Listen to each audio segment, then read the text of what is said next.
Peace, YouTube, Infinite Waters diving deep once again. Snakes and ladders. This is not a real snake, don't worry.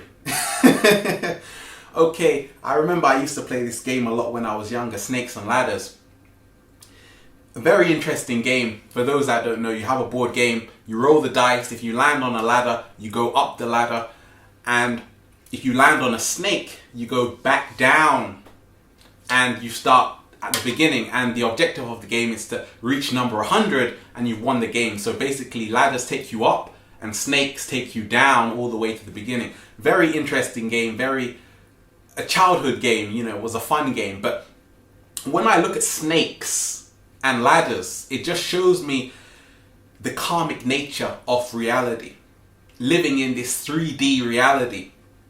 And this being an ancient Indian game, originally called Moksha Patamu, Snakes and Ladders, it's just amazing how much ancients knew about the whole life cycles. And obviously it was a Hindu game, so they put concepts such as reincarnation in there, going back, and it's just very interesting. But I'm just realizing how snakes and ladders is all around us, and how as human beings we are constantly ascending, at the same time we're constantly descending. And we're all here to learn lessons. I always say that we're all eternal students, and this is just one big earth school, and everyone is learning. Even the so-called gurus, the people that we think are so clever and wise, they are only clever and wise because you listen. They too are learning, that's why they're here. If they didn't need to be here, they wouldn't. But what it's shown me, Snakes and Ladders, is just how we as human beings, we think we're so powerful, we think we're so high, we think we're so mighty, we think we're so noble. But are we? And it's just showing me what goes around comes around with us human beings. And it just makes me look at how many animals are slaughtered. I remember watching a video of a slaughterhouse, and it just shows you the barbaric nature we inflict upon other animals on the planet.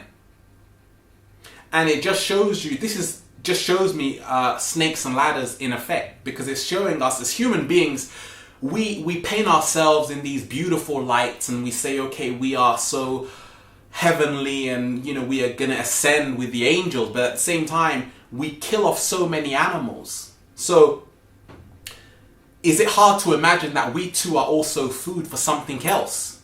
For other entities in other dimensions, we too could also be the food. Just like you go to the supermarket and you say, oh, I would love me some lamb, or I would love me some beef.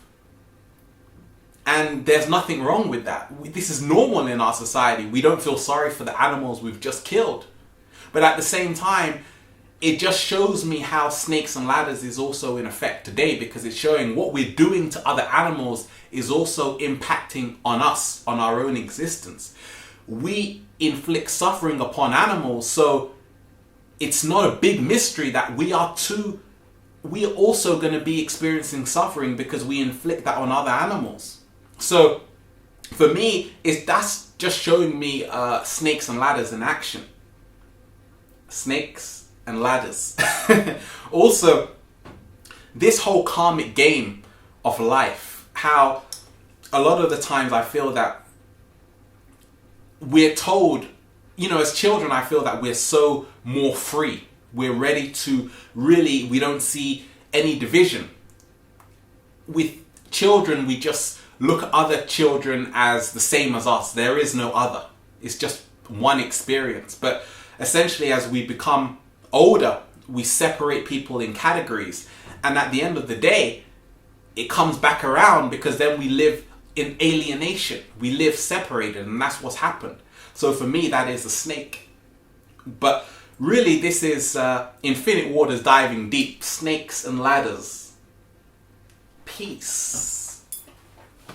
I could be going back down the snake again. I don't want to go back down because it's a long way up. Peace.